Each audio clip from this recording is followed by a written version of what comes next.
My name is Chris Cortez. I directed the documentary film No, a Documentary.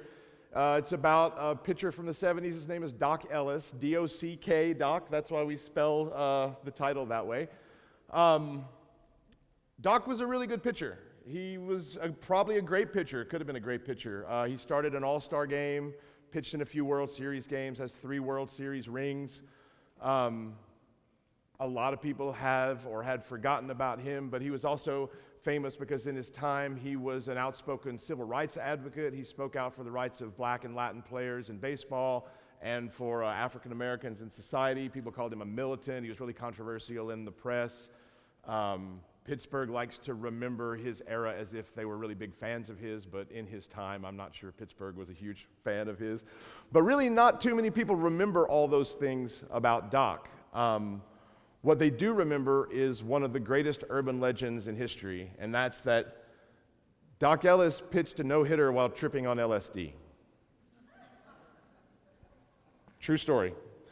So in about 2004, when we were making the film festival rounds with another movie, my best friend Jeff, who's the director of this film, told me that story about Doc, and I'd never heard it before, and we started talking about more and more. We're both baseball people, and we were thinking, that's impossible. That can't possibly be true. It's just an urban myth.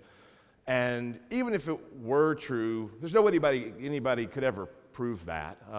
So we joked about making a documentary film about the search for the truth about Doc Ellis's LSD no-hitter. And that's where the whole thing started, was sort of joking about whether this was actually possible to do. So 10 years later, here we are on stage at the Sundance Film Festival, where we world premiered the movie in 2014. That's Jeff, the director, on the left, and our other producer, Mike Blizzard, in the middle.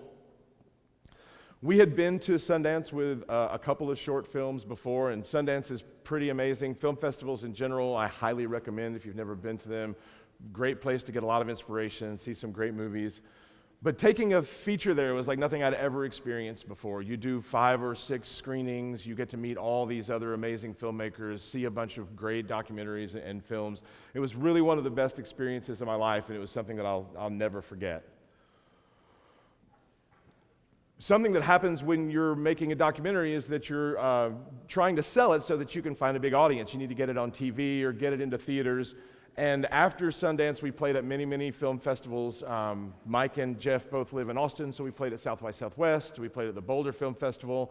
We were meeting with sales agents and distributors, and eventually found a distributor with The Orchard who did a theatrical release so that we got to show the movie all over the country in theaters. We showed several times at the Hollywood Theater here in Portland.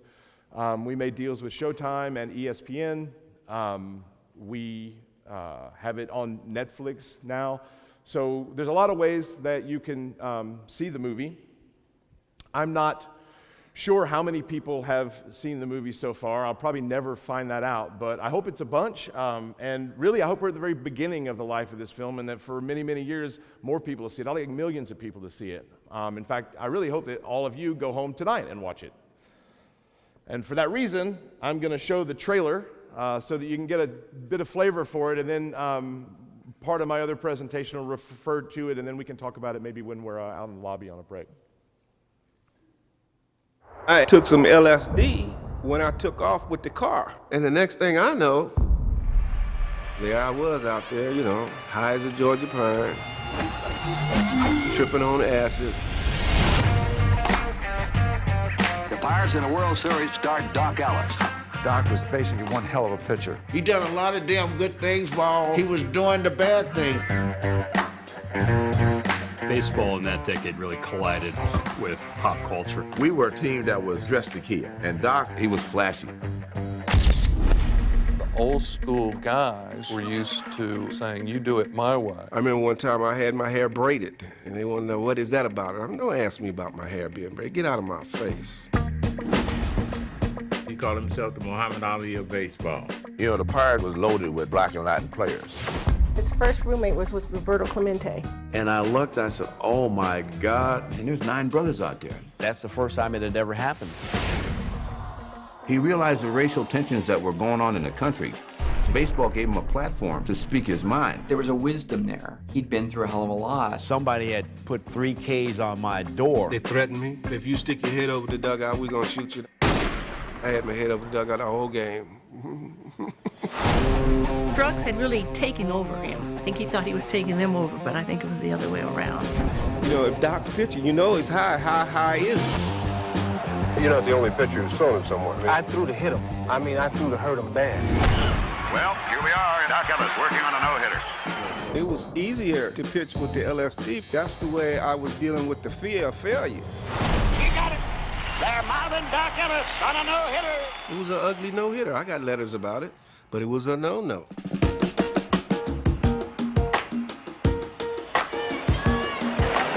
Strike 3.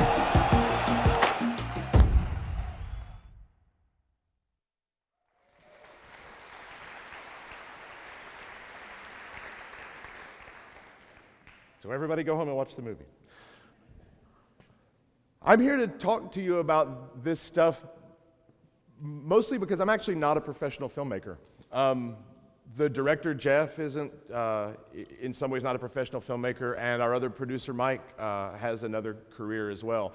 So part of what I want to discuss is the fact that while it's a great thing when people get a chance to make a living in the arts and not have to have a day job. It's also true that throughout history, and especially today, most artists working, and even a lot of the people whose work you're really familiar with, have other careers, they have other parts of their lives, they have other things that they do for money and for personal enrichment.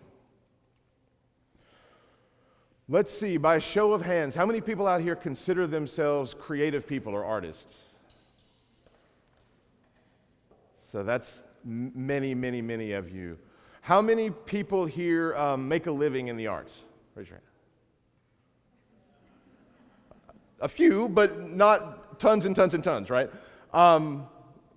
That's a big part of what I want to talk about today. I know I have a degree in theater and poetry, and when I was a kid, I know all I ever thought about was how I would get to be sort of famous and a professional artist and have to do those things all the time and only.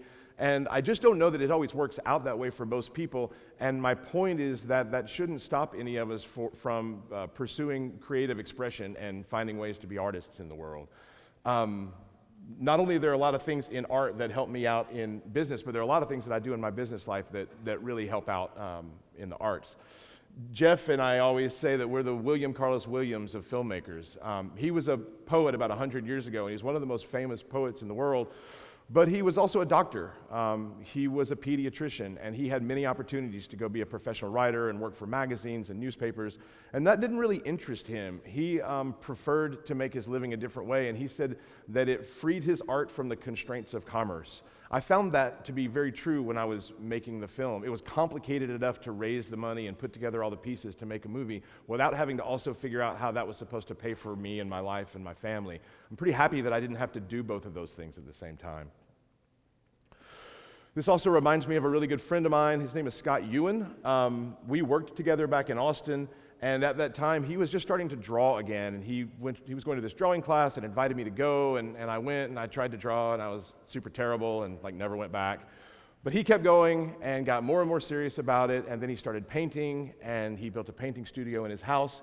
And now, although he still has a career, he's a 3D computer graphics artist for commercials, he's becoming really well known for horse portraits, and they're in museums and galleries and private collections all over the country. He still has a career, but it doesn't stop him from pursuing art, and in fact, from really trying to make a big impact with that and try to get his work in front of lots and lots of people. So I think the rest of what I want to talk about is some of the lessons that I learned in the process of making this movie over 10 or 11 years, and one of them is just that, right? That even though you have lots of things in your life that aren't necessarily making art or a career in art, they can feed the artistic work you do, and vice versa. The creative pursuits that you go after can help in your business world and in your work world. At work, I do a lot of things that helped me make this movie. Budgets and contracts and project management and technical things, because I'm a software engineer. Making a movie is very technical too, and it also has lots of activities that help me in my work world. like working collaboratively and working under deadline and negotiating contracts. There's a lot of crossover between creative work and the world of jobs, and I think that's one of the biggest lessons for me, is that those things feed each other in ways that are really productive.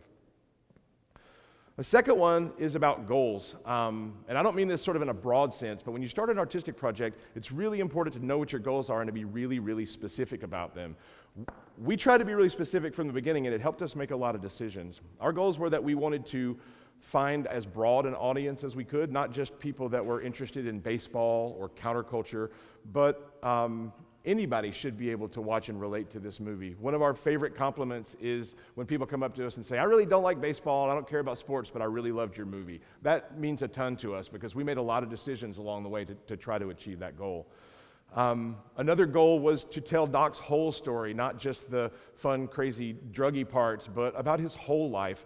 Doc, in his later career, went through recovery and ended up being a counselor to California inmates to try to help them get sober and live better lives. So he had a much bigger story to tell than what everybody was familiar with.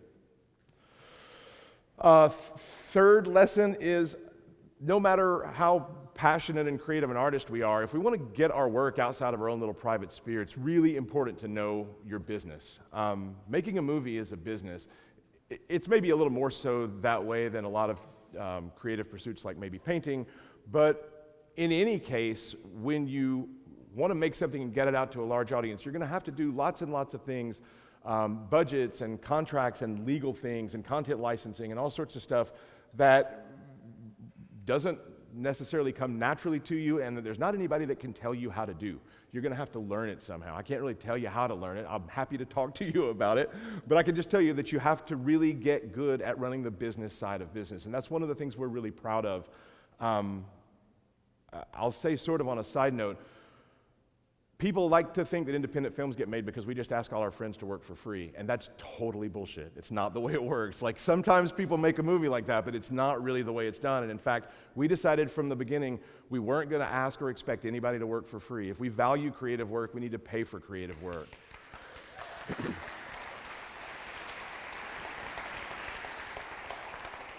See, I knew you were all my people. Also really important, grow the team. Jeff and I worked on this movie by ourselves for a long time, and we were getting nowhere. It wasn't until we started adding more people that we started having the energy and the relationships and the reach to get out there and make this thing. Once we met Mike found Tom Rich, who was Doc's agent. Tom introduced us to Doc's sister and his niece. That's Sandra and Yolanda there in the middle. They introduced us to his family and friends, and through all those connections, we ended up meeting and interviewing all of the living members of the 71 Pirates World Championship team. But it took a really long time, and it took a lot of networks of relationships. We just couldn't get to all those people by ourselves. So when you find yourself with a project that you really want to accelerate and move forward, start adding people to the team. Find people that you want to work with and people that understand what you're trying to do, and get them involved.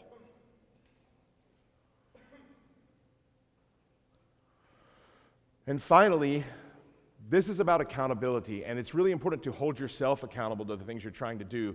But if you're anything like me, you'll totally fail at that a lot of the time. So it's really important to surround yourself with a bunch of other people that are going to hold you accountable and be supportive. And by supportive, I don't mean like tell you you're great and blow smoke. I mean like people that know what you're about and know what you're capable of and what you're trying to do, and that will hold you to it when you try to cop out. That person on your right is my beautiful wife, Dawn Larned. And in 2008, we were in the middle of making this movie, and Doc suddenly and surprisingly died.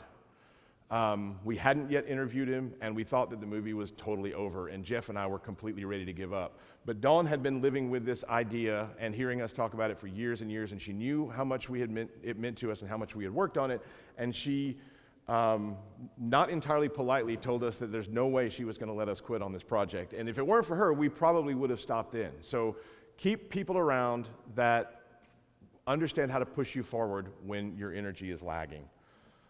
Those are my girls. The one on the left, or your right, is Freya. The one on the left is Ursula. And when we got into Sundance, I called home from work, and on my way home from work, they were putting a card together. And what Ursula wrote in the card is something I'll never forget. She wrote, "You're still not cool." Also, keep people around you that keep it real. It's totally important. You may find those people in your family, and you might find those people among your friends. And I would say it's really, really important to surround yourself with people who are doing what you want to do, who you admire, and who you can learn from, because those are the people that are going to help you get over the hurdles that you're going to necessarily run into when you're trying to get something like this done. So I'm way over time. They're going to pull me off with the hook. Thank you all. You've been an awesome audience. Thank you.